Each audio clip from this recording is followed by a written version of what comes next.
بخونم. سر کوی بلند فریاد کردم، علی شیر خدا را یاد کردم، علی شیر خدا را یاد کردم. سر کوی بلند فریاد کردم، علی شیر خدا را یاد کردم، علی شیر خدا را یاد کردم.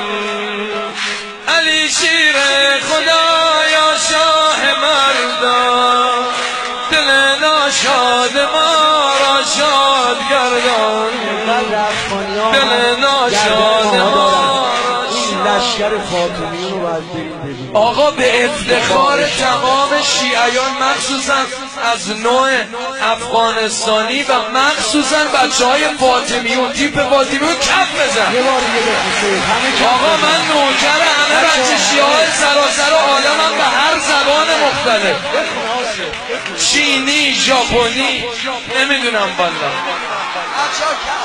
سر کوی بلند فریاد کردم، سر کوی بلند فریاد کردم، علی شیر خدا را یاد کردم، علی شیر خدا را یاد کردم.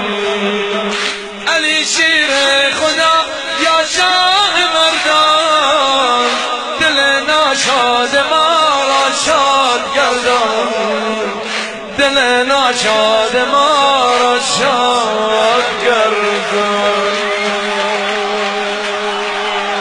حالا ایشالله بریم داعش پندکاری کنیم.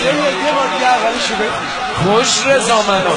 سر کوی بلند فریاد کردم، همه بگم سر کوی بلند فریاد کردم، علی شیر خدا را یاد کردم، علی شیر خدا را یاد کردم. علی شیر خدا یا شاه مردان، دل ناشاد ما را شاد گردان، دل شیعه با نام علی شاد میشه.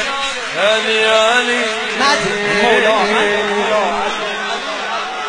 گریم گرفته جواد شد، رضا جان جان سرتو بذار اینجا، دورت بگم دورتون بگم.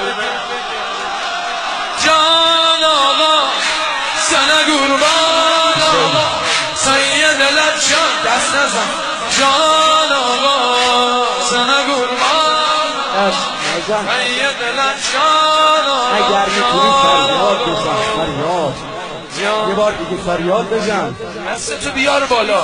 آقا شلو جان آقا سنه قربان آقا سید لبشان آقا، جان آقا. چی بگم؟ چقدر این اربابمون نازه، چقدر عشقه. من ممنونشم. به امام حسین.